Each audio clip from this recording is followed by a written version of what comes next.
Johnson, the Deputy Leader of the Labour Party, Deputy Leader since 2015, and the Member of Parliament for West Bromwich East since 2001. And like me, I guess, a scion of the West Midlands. So great pleasure to have you here, Tom. And we're very much looking forward to hearing what you have to say. And after Tom's speech, then I will moderate a question and answer session, and we'll hope to wrap up in, I guess, about an hour's time. Great. Tom Watson.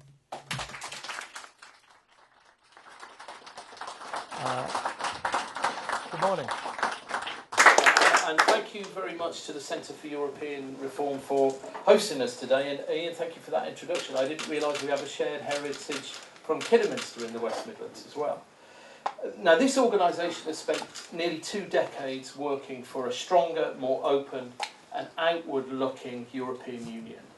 So I can't think of a better place to give this speech this morning. I want to talk to you today directly about Europe, about what Europe means to me, what it means to my party, and what it means to all those who believe in a democratic socialist future. Before I begin, though, I want to mention a conversation I had recently with Justin Welby, the Archbishop of Canterbury. The conversation wasn't specific to Brexit. I don't mean to draw the Archbishop into this particular debate. I met him to discuss what our politics can learn from the remarkable success of interfaith dialogue in this country. Because something he said to me resonated very, very deeply. He told me that our politicians need to learn to disagree well. And I think we all instinctively know what he means by that. The tone of our politics has become shrill, negative, and very, very personal in recent years. I think we've lost the knack of debating arguments rather than denigrating opponents. And I want that to stop. So I wanted to play my part in making things better by fostering a more deliberative democracy that draws in many more citizens than politicians. And it strikes me that citizens' assemblies could play a much greater role in addressing difficult, almost insoluble national problems. So this speech this morning will not attack the motives of my opponents, but I do want to give a good account of my deeply held thoughts. So I will make the positive case for what I genuinely believe in the hope that it's a case that's strong enough on its own merits. I also want to talk to you today about culture. As Labour's Shadow Culture Secretary, I get to spend a lot of time with very inspiring young creative people. From TV and radio, I meet artists and musicians. And what unites them is that they don't see British culture in isolation from European culture. And they're fearful that this country is about to jettison a deep creative partnership that have been so productive for so many years. For decades, the European Union has been defined by the right. They define it as anti-democratic, bureaucratic, and anti-British. None of these things are true. Yet the British left has not countered this narrative. Our belief in the EU has been whispered, not shouted. It's been taken as read by generations of Labour politicians that the European Union is at best a necessary evil. That it's a major trading bloc we can't afford to be outside in the globalised world. That the economic benefits make it worth putting up with the parts we don't like. Labour is still doing that now. We talk about the evils of no deal till we're blue in the face, because we're still scared to tell the truth about Europe. We're more comfortable warning of an ineffable catastrophe because we're hardwired to be unable to say the words that I've come here to say this morning. The European Union is not something to apologise for. It's a good thing. It's a good thing with a capital G. An enduring, deep, benevolent collaboration between sovereign states unique in the history of the world. It produced a lasting peace from the ashes of war.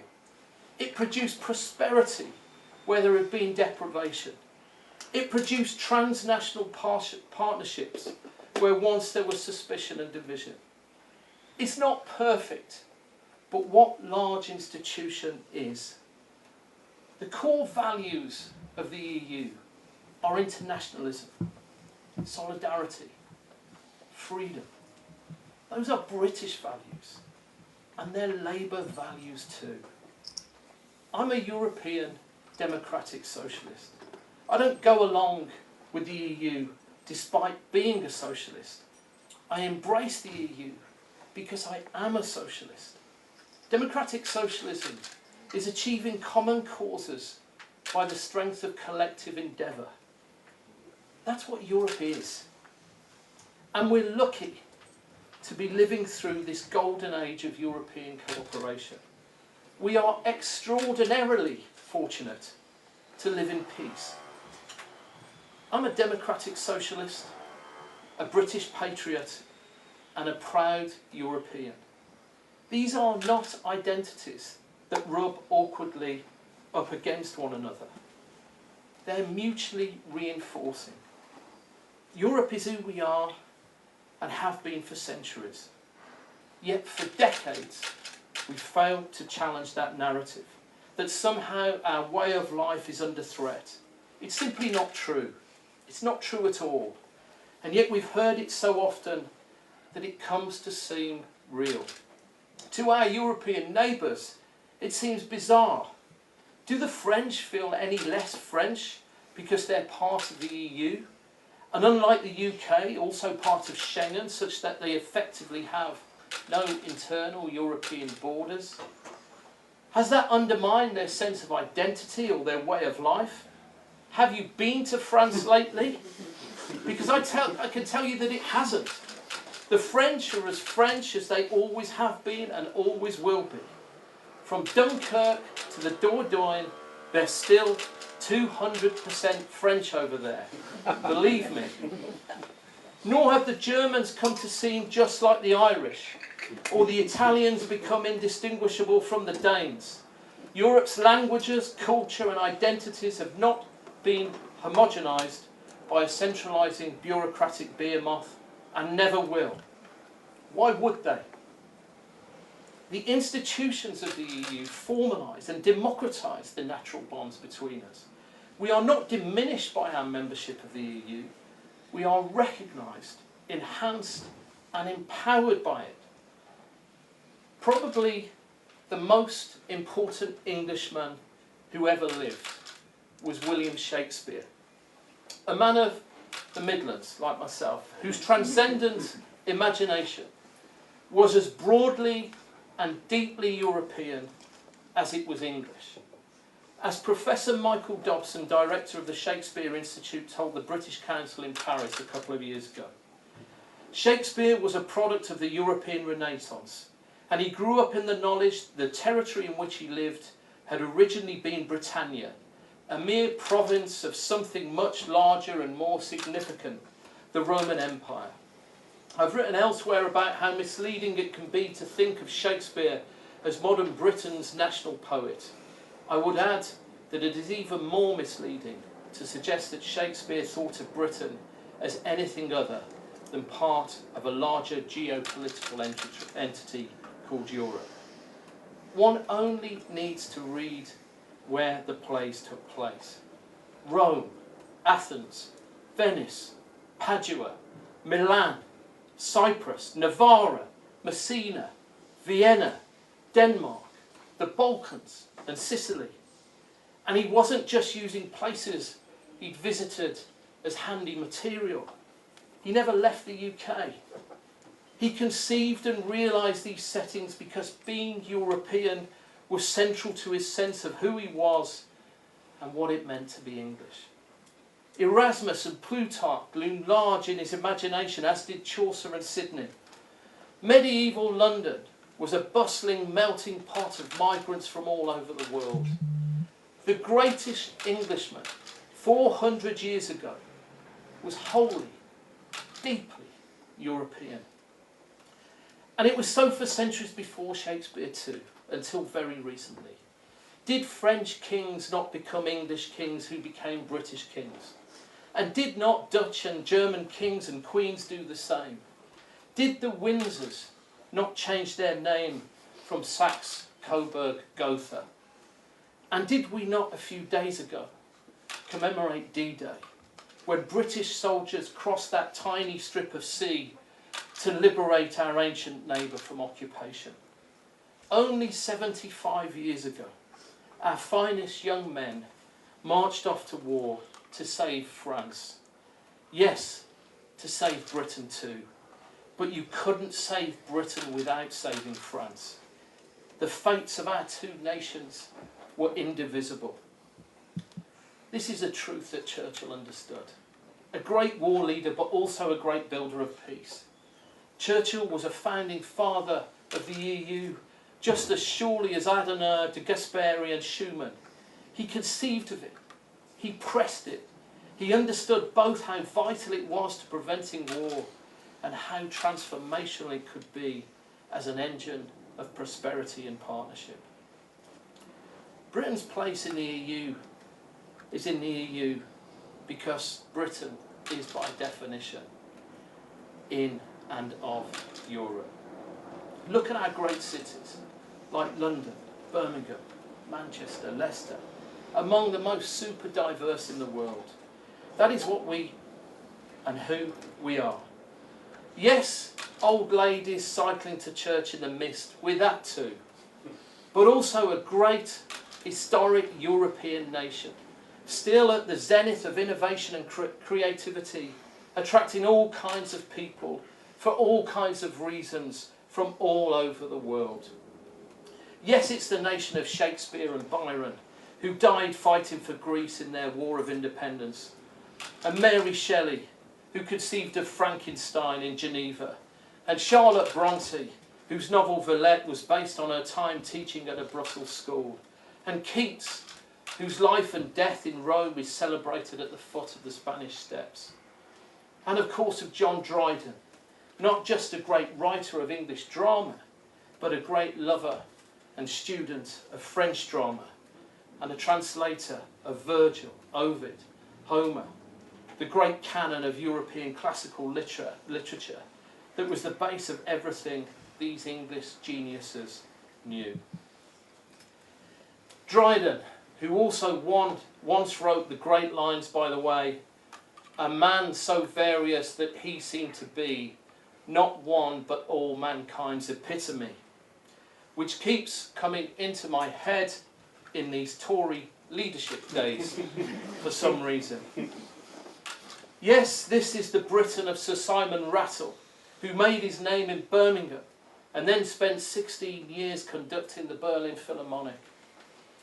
But it's also today's Britain, the people of Britain with 4 football teams in Europe's 2 finals, represented by players from all over the world and all over Europe. It's Raheem Sterling's Britain, Shane Meadows and Phoebe Waller-Bridges' Britain. They're making Fleabag in France now, by the way. Mallory Blackman and Steve McQueen and Idris Elba's Britain.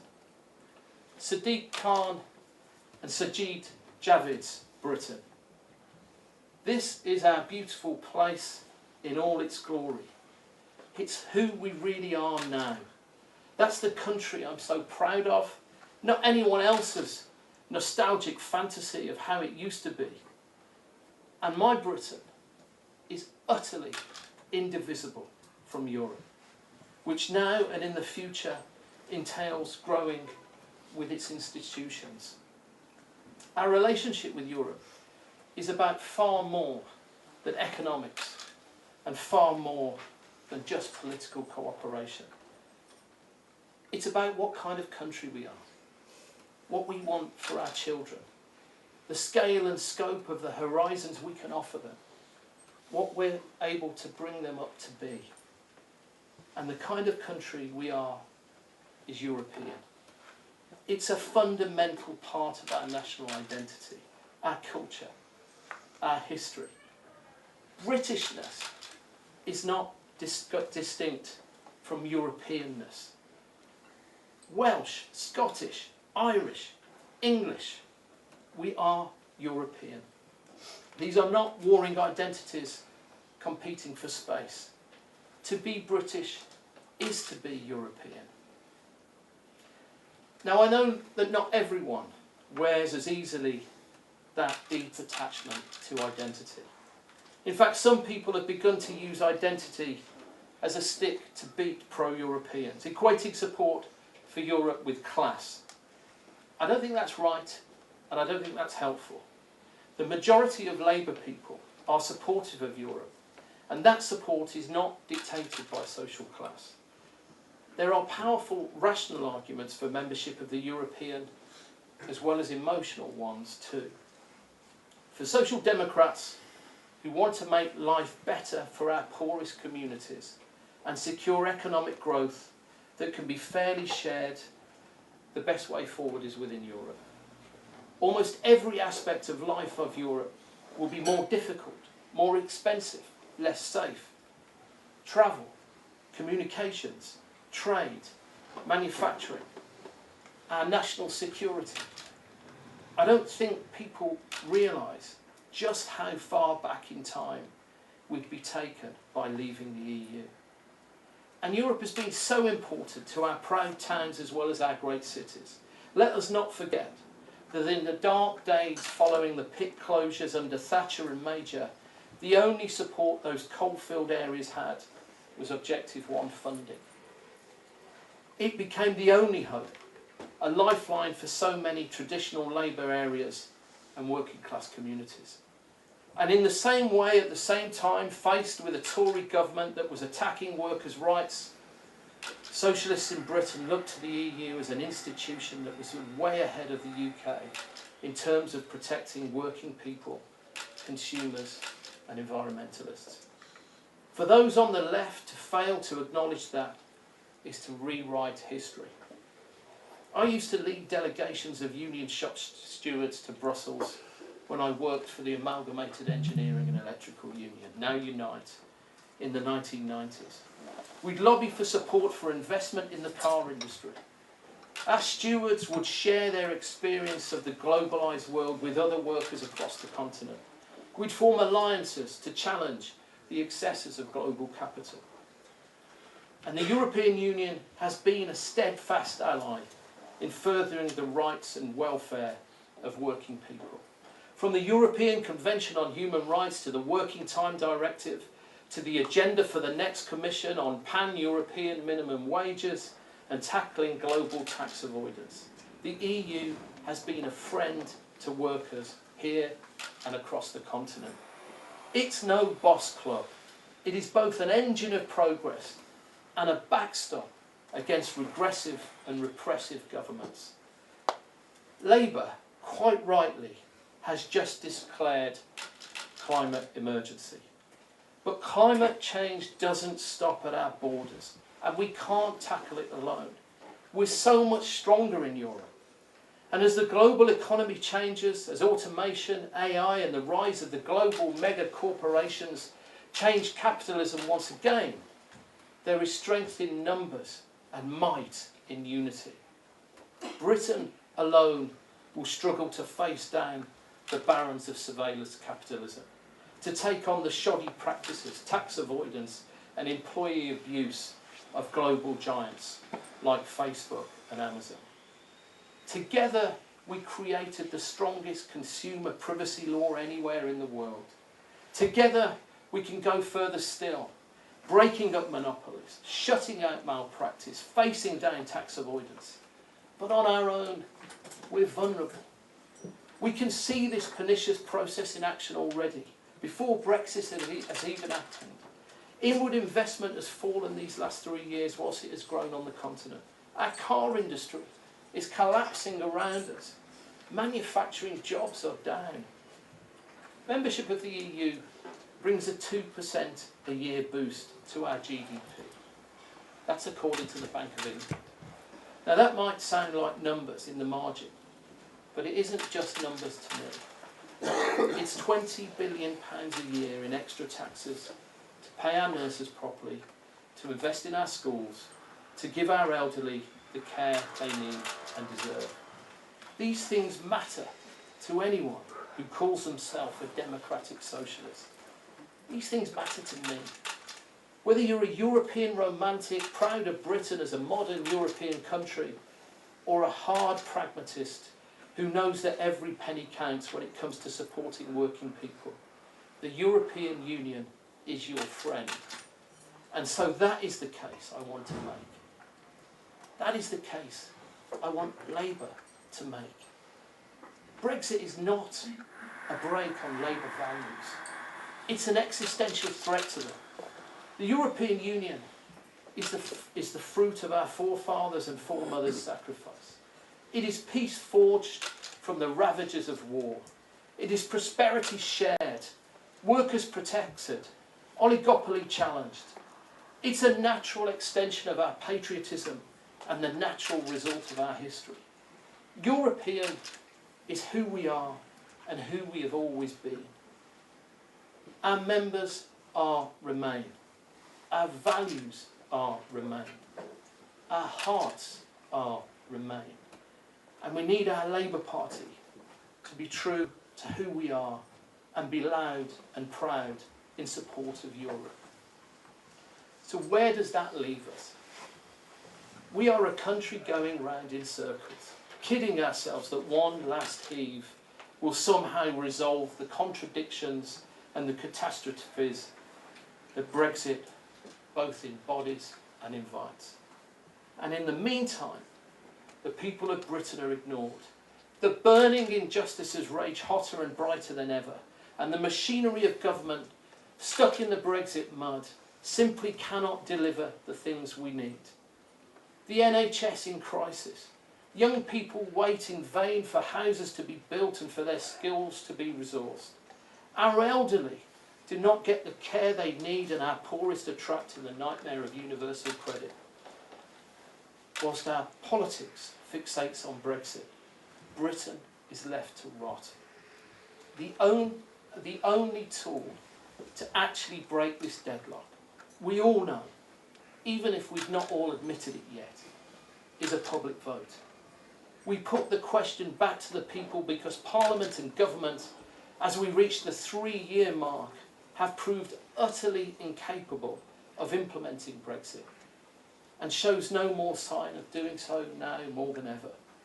The notion that it's in some way undemocratic to let the people put an end to this crisis because after 3 years Parliament and government cannot is absurd. And if you want Brexit and you believe there is still a majority for it in the UK, then a public vote will break the deadlock and deliver the Brexit you want. Whereas if many people have changed their minds and no longer want Brexit, now that they've more information about what it actually means, how is it undemocratic to give them the chance to express that 3 years on, with the country still in limbo? Labour is the party of democracy, so we must ask the people. We are the party of socialism, so we must campaign for Europe. Proud socialists, proud Britons, proud Europeans. Our future doesn't need to be Brexit. So now is the time to speak out more loudly than ever, before any further irreparable damage is done. Only a public vote can break this deadlock, but we will only achieve this if Labour fights for it and champions it. We must do that in Parliament and around the country.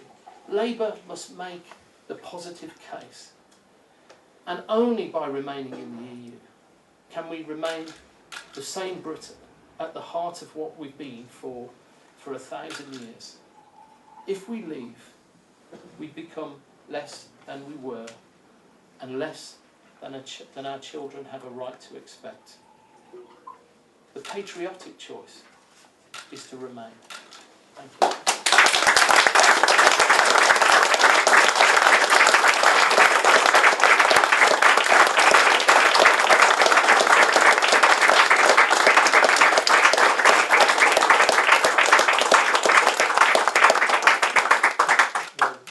thank you very much, Tom. That's certainly a rousing end to that. And we now got about half an hour for question and answer, I think. Sure. If people could stand the heat for that one. Yeah. Let me take the moderator's privilege and just ask a first question. Your own constituency voted by, I think, 68 to 32% in favour of leaving the EU.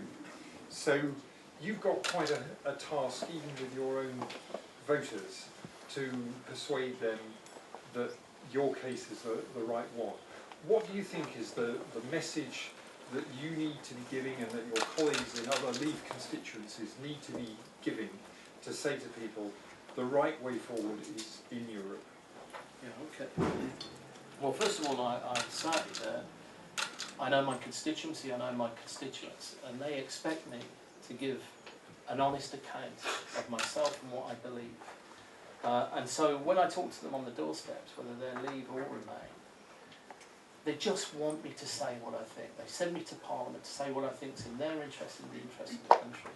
And obviously when you represent a seat like West Bromwich, with its centuries of manufacturing tradition, my immediate daily fear is for the next generation of workers who may not have a manufacturing base left in the West Midlands. I look at the closures in the car plants in the Midlands, having been through, you know, the Rover car plant closures a decade and a half ago, and I'm terrified because we're a poor area.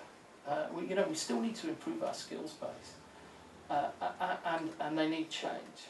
So my message to them is: don't be fooled that workers are going to be better off outside the EU.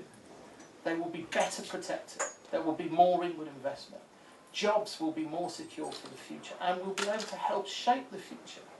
Because West Bromwich went through the Thatcher Liberal changes to the economy, and jobs were lost in the 80s. They went through globalisation in the 90s, and we lost jobs.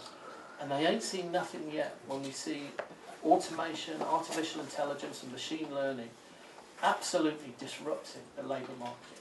Unless we can work within Europe to challenge the oligopolistic power of these tech platforms that are anti-competitive, that are anti-innovation, then we don't have a chance. And we're much stronger with a collective voice across the continent. Well, it's a message that has a great resonance for me. I grew up in sight of the Rover Works in Solihull. So, very good. Good. Right. Let's take some questions. Please state your name when you ask your question.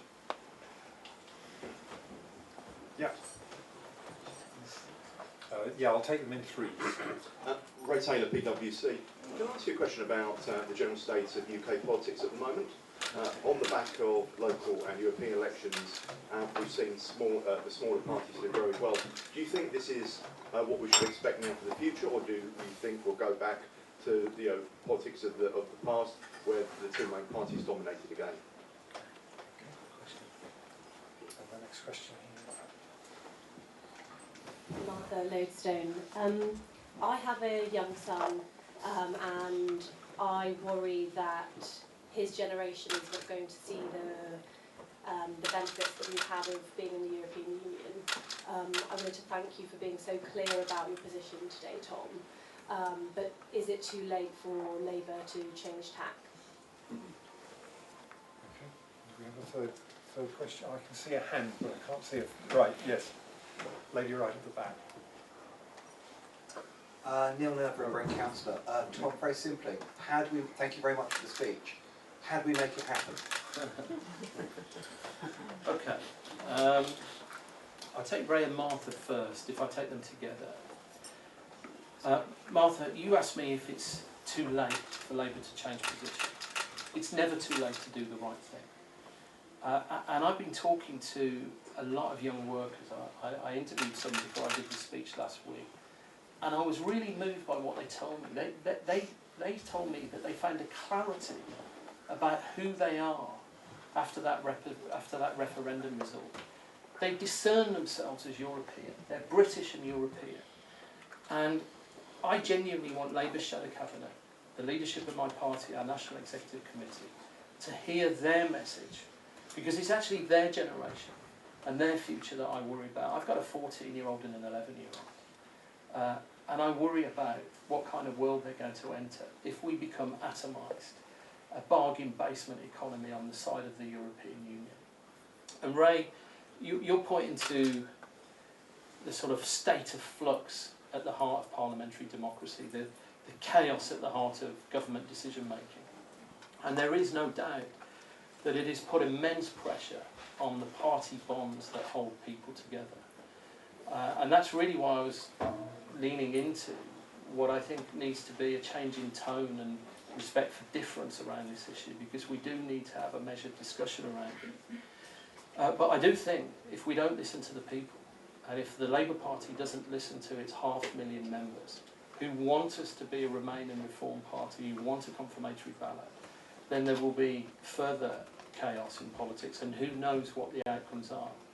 And my real worry is that the extremes of both wings of politics, the hard left and the hard right, will prosper if the centre ground parties do not listen to voters. And that, I think, is probably the lesson we have to learn from the European elections and actually the local elections as well. Neil, how do we make it happen? You make it happen by turning up today. You make it happen by using your voice as a Labour Party member, as a spirited citizen, to make sure that the elected representatives hear what you say.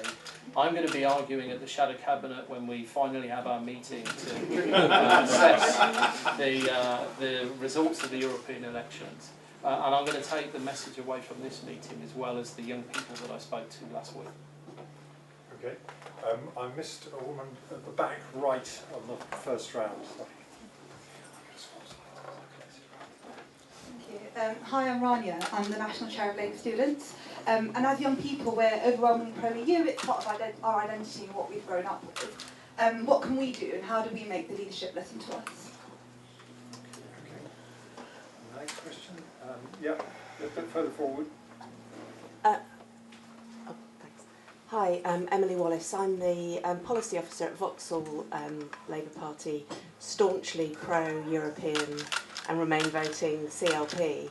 We'll have a meeting in the next couple of weeks to set out what we want to, motion we want to go to conference this year. So my question to you, Tom, is what should we be doing at CLP level to support you? Okay, and more at the back on the left. Thanks. Tom Hamilton, you would have spent a lot of time on the doorstep and campaigning around the country in advance of the EU elections. Can you tell us a bit about what you learnt about Labour's vote and Labour's former vote from travelling around the country speaking to people in that election, and also whether that's influenced your speech today? Okay, thanks for those questions. I'm going to take Tom's question first. Tom, I've knocked on a lot of doors in my time in the Labour Party, and two things struck me in the last two sets of elections where I genuinely was running up garden paths to try and turn out the vote. Firstly, the very large number of people who wanted health and diet advice above. But secondly, the very large number of lifelong Labour supporters, some of them lifelong Labour Party members, some of them with tears in their eyes, who told me that they wouldn't be voting Labour at this election because they felt so strongly that our position on Europe was wrong, and they wanted to send me and the Shadow Cabinet a message. And I listened to that message, and that's why I'm here today, and that's why I'm arguing that we need greater clarity in our policy. And Rania and Emily, I think that's what you're saying too. You say, what can you do in the run-up to conference? I have absolutely no doubt that the Labour Party conference will change our position on Europe and the EU. I think we will have a harder policy on Remain and Reform. My great fear is that it will be too late, which is why I have listened to those members who say we should either have a members' ballot that is binding on a new position, or that we could have a special conference to discuss it. Because there's no point in changing our policy if our prevarication has meant that we're not trusted. And that's why I think it's very, very important that we view this as the most urgent issue facing the Labour Party in a very, very long period of time. And Rania, the energy that young people and students give to this campaign has inspired me. I did this interview last week. I think we're going to be publishing some of the results of that later. But it gave me renewed hope and renewed inspiration that I've got a lot more work to do to win over this policy. So keep doing what you're doing and keep campaigning.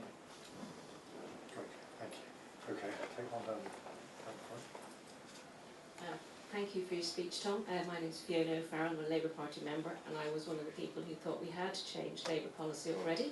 But my question is about, you started off by talking about how we debate things better, and I totally agree that everything is so polarised. But how do we overcome the fact that we're trying to debate people who don't want to accept facts, or we're trying to, in a situation, particularly personal to me about Northern Ireland. So we have all this talk of no deal, which would inevitably end up with a hard border in Northern Ireland, yet we have people saying all the time that that's not the case, when it actually is. So how do we frame those kind of arguments so that it's not completely one side against another, but that we now get back to talking about facts? Yeah. Well, firstly, I'm sorry, do you want to... Oh, sorry, sorry. Sorry, there was Vicky Price, I think, at the back.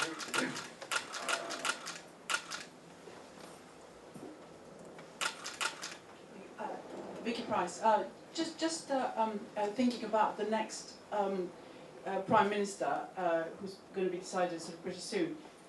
Is Labour going to be spending too much time perhaps just fighting the no deal rather than going down the route you're suggesting? So is the message going to be lost? So a better deal rather than no deal is what we've been hearing so far. So where will the remain bit come? Okay, is there another question? Yeah, there's one down here, sorry. I'm making you run around, aren't I?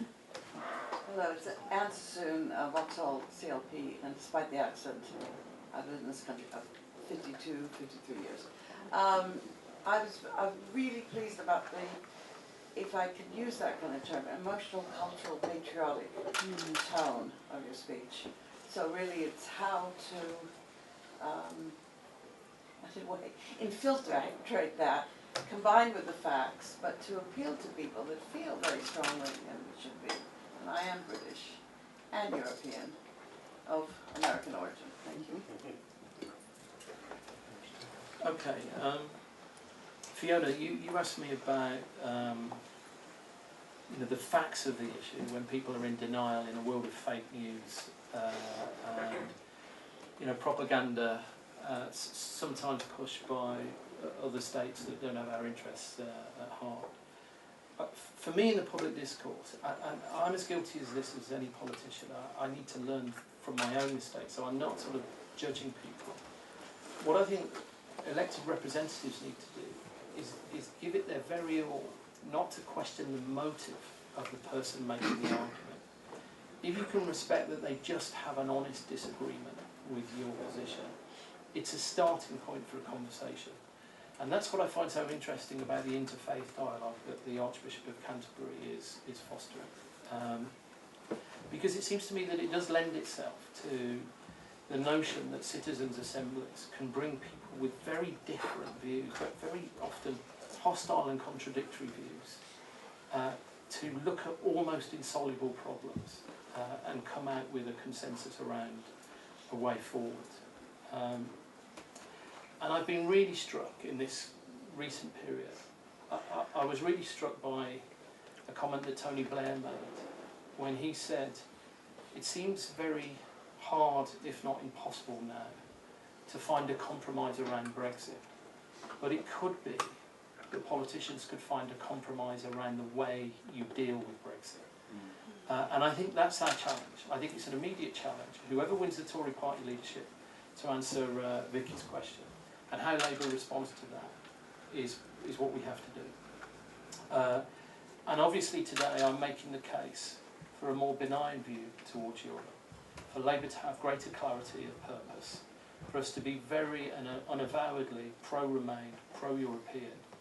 And I think you can do that as a British English patriot. And just to end on that final question, of course identity politics has grown in the minds of voters and politicians in the last decade. And you think about your own identity when you're trying to deal with these almost intractable problems. You know, I'm very proud to be English. I'm very proud to be British. For most of my life, I've described myself as a kiddie lad. I'm from Kidderminster. I come from a provincial town in the West Midlands. I worshipped the specials in the 1980s and was politicised through music and Thatcherism. These are very big identities for me personally, not necessarily for others in the room. So I think it's perfectly possible to be a kiddie lad, to be a proud England supporter, to be a patriotic British citizen and a proud European, just as my friends from Wales, Scotland and Northern Ireland can discern their own identities. But I think we need to be really honest about that and say that and work out how these things can fit together whilst we're trying to sort Brexit. Okay, shall we take some more questions? Yep. See one there. Thanks. I'm Simon Lydiard, I'm chair of Vauxhall CLP, so can we just offer our apologies for Kate Hoey? One of the issues that I think you might have to tackle with Tom is actually inside the Labour Party. I think there's a danger that people are sort of associating the views you're expressing with being an attack on the leader of the Labour Party. Now, I don't believe they are. But I think there's a danger that a certain faction will kind of circle the wagons and make this an internal divisive argument between factions in the Labour Party. Now, I know lots of people from the Momentum side of the party who are extremely pro-European. And I kind of like the approach you're taking to kind of proper dialogue and honest disagreement and being reasonable. But I think you are probably going to face quite a backlash from people who are going to try to treat this as an internal kind of party factional issue. And I just wonder what your views are on dealing with those. Okay. Have we got any more questions in the room? Okay, well then let's take that one. Okay. Simon, just to push back at you there, this is obviously not an attack on the leader of the Labour Party. As the deputy leader of the Labour Party, I'm not going to do that. But I also want to push back at you on what you said about Kate Hoey, with whom I profoundly disagree on this issue. But I don't want to question her motive, and I don't want to apologise for her service as the Labour MP for Vauxhall. Because that would undermine what I'm trying to achieve, which is essentially for her to respect my decision and me to respect hers, and Labour Party members to engage in what would be a positive dialogue about how we can resolve one of the most complex issues facing our country in my lifetime. The members of Momentum are not a homogeneous group, just like the members of every other group in the Labour Party are. What I tend to find in the party, with our newer joiners, many of whom signed up to join Momentum as well, they are very, very young people who have not had their fair share of the economic cake. The intergenerational divide has been harsh on them. They have fewer opportunities than my generation. They can't lay roots in their communities because they can't afford homes and they don't have rental rights that help them. When they enter the labour market, it's in the gig economy with fewer rights than ever before and lower wages than the previous generation. Of course they want change.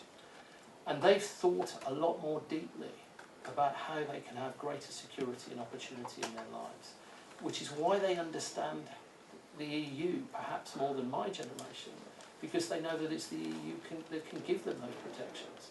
It's the EU that can challenge climate change. It's the EU that can give them a benchmark of workers' rights across a huge trading bloc. And I think we just need to make sure that their voice is heard in this debate, no matter what wing or group of the Labour Party they're a member of. And I know there's a very large number of them in Vauxhall, and I hope that their voice can be heard in the weeks ahead. Okay, Tom, thank you very much indeed. It's been a very inspiring message. I think one of the things I'm going to take away is that quote you had at the beginning about learning to disagree well. I think that's something we need a lot more of in this country, and we're going to need it a lot more still over the next few months. But thank you very much indeed. Thank you very much to all of you.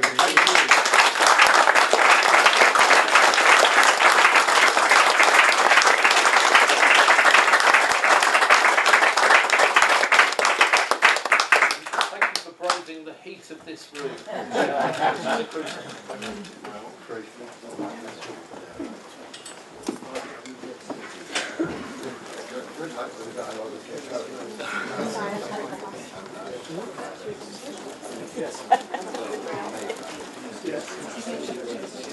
Charles, how are you?